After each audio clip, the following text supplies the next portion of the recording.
మంచి ఉద్దేశంతో దైవజనులు డాక్టర్ జాన్ బెన్నీ లింగయ్య గారు ఈ కార్యక్రమాన్ని నిర్వహించారు. అనేకుల్ని సమకూర్చడానికి, మోటివేట్ చేయడానికి, ప్రభుత్వం ద్వారా ప్రజలకు జరిగేటువంటి అన్యాయాన్ని, ఇబ్బందులను, సమస్యలను ఇప్పుడున్నటువంటి కూటమి ప్రభుత్వానికి తెలియపరచాలనేటువంటి ఒక సంకల్పం. Association of integrated Christian council జాతీయ అధ్యక్షుడిని జాన్ బెన్నీ లింగం క్రిస్టియన్ ఐక్య వేదిక ఆధ్వర్యంలో ఆంధ్ర రాష్ట్రం నుంచి పలు సంస్థల ఆధ్యాత్మిక ఉద్యమకారులు అనేక మంది ఈ స్థలానికి రావటం జరిగింది. మా ఆలోచన విధానం ఒకటే. ఏ పార్టీ అధికారంలో ఉన్నప్పటికీ మేము కోరుకున్నది ఏంటంటే మా క్రైస్తవులకి రక్షణ కల్పించండి అని. రాష్ట్రంలో క్రైస్తవులకి రక్షణ లేదు. క్రైస్తవుల పక్షాన పనిచేసే నాయకులు ఈ రాష్ట్రంలో రాజకీయంగా ఏ ఒక్కరు కూడా మాకు లేరు. అధికారం వచ్చే ముందు ఎన్నో మాటలు చెప్తూ ఉంటున్నారు.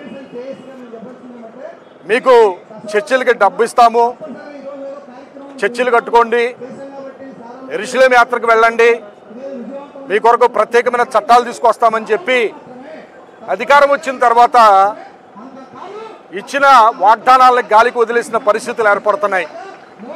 మా డిమాండ్ ఒకటే. గతంలో జగన్మోహన్ రెడ్డి గారు పాస్టర్స్కి గౌరవవేతనం అనేది 9,000 చిల్లర పాస్టర్స్కి గౌరవవేతనం ఇవ్వడం జరిగింది, నెలకు 5,000 రూపాయలు. ఈ రోజున 11 నెలల నుంచి గౌరవవేతనం ఆగిపోయింది. ఒకటి గమనించండి, 11 నెలల నుంచి ఈ రోజున గౌరవవేతనం ఆగిపోతే వాళ్ళ పరిస్థితి ఏమిటి అన్న విషయాన్ని రాష్ట్రంలో ఉన్న ప్రతి మంత్రి కానీ, ప్రతి ఎమ్మెల్యే కానీ ఒక్క నిమిషం ఆలోచన చేయాలి. ఏదైనా మేము రోడ్ల మీదకి వచ్చి ధర్నాలు తెలియజేస్తూ ఉంటుంటే మా మీద తిరిగి కేసులు పెట్టడానికి కూడా ప్రయత్నిస్తూ ఉంటున్నారు. ఈరోజు కొంతమంది రాష్ట్ర వ్యాప్తంగా అనేక మంది రావాలి, బెదిరించి మీరు కనుక ఈ ధర్నా చౌక్కి వెళ్తే బెదిరించి మీ మీద కేసులు పెడతామని చెప్పి వాళ్ళ బెదిరించి రానికుండా చేశారు. అయినప్పటికీ క్రైస్తవ నాయకుల యొక్క నోళ్ళు నొక్కాలను చూస్తే నొక్కితే ఆగిపోయే కాదు. ఎక్కడో భీమవరం నుంచి, వైజాగ్ నుండి, దూర ప్రాంతాల నుంచి, ఈ యొక్క రాష్ట్ర నలుమూలల నుంచి క్రైస్తవ నాయకులు వచ్చారు. వీళ్ళే నిజమైన క్రైస్తవ నాయకులు. ఒకటే చెప్తున్నాం, మీరు ఏదైతే అధికారంలోకి వచ్చి కూటమి ప్రభుత్వం వాగ్దానాలు చేసిందో, యెరూషలేము యాత్రకి నిధులు ఇస్తానని చెప్పావు. ఈ రోజున రాష్ట్రంలో 80,000 మంది పాస్టర్లు ఉంటే కేవలం 9,000 మందికి మాత్రమే గౌరవవేతనం వస్తుంది. ఇంకా కొత్త వాళ్ళు గౌరవవేతనం పెట్టుకోవడానికి ఆ సైట్ను ఓపెన్ చేసి అవకాశాలు కల్పించాలి. మేము ఈ రోజున కేవలం కొద్ది మంది మాత్రమే ఈ ప్రాంతంలో ధర్నా కార్యక్రమంలో పాల్గొన్నాం. ఒకవేళ కనుక మా డిమాండ్స్ ఏవైతే ఉన్నాయో, గౌరవవేతనం కానీ, చర్చిల నిర్మాణ విషయంలో కానీ, పంచాయతీ పరిధిలో ఎక్కడైతే చర్చిలు నిర్మిస్తున్నారో ఆ ప్రాంతంలో చర్చిలు కట్టుకోలేకుండా పర్మిషన్ ఉందని చెప్పి రకరకాల ఇబ్బందులు, ఆ చర్చి రీకన్స్ట్రక్షన్ జరుగుతూ ఉంటుంటే స్లాబ్ కానీ చర్చి నిర్మాణం ఏదైతే ఉంటుందో వాటిని అడ్డుకొని కోర్టులకు వెళ్ళి మమ్మల్ని చాలా ఇబ్బందులు పెడుతున్నారు. ఈ రోజున ఆ ఇబ్బందులు ఏదైతే ఉన్నాయో మేము రాష్ట్రంలోనే, ఆంధ్ర రాష్ట్రంలోనే బ్రతుకుతున్నాం, ఆంధ్ర రాష్ట్రంలో జీవిస్తున్నాం. ఈ రోజున మీ ప్రభుత్వం వచ్చిన తర్వాత రాష్ట్రంలో క్రైస్తవుల పైన దాడులు ఎక్కువైపోయినాయి.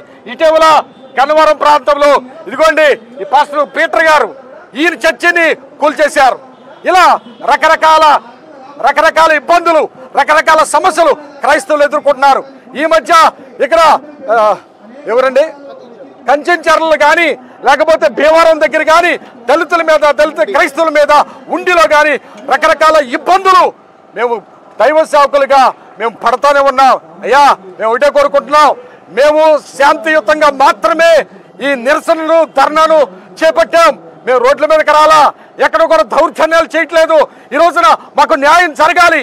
ఒకవేళ మాకు న్యాయం జరగకపోతే యెరూషలేము యాత్ర, విదేశీ విద్య ఏదైతే ఉందో విదేశాల్లో చదువుకోవడానికి పిల్లలు చదువుకోవడానికి కనీసం జగన్మోహన్ రెడ్డి గారు అప్పుడు ₹1 రిలీజ్ చేశారు. ఈ రోజున అదే ₹1 మీరు రిలీజ్ చేయాలి.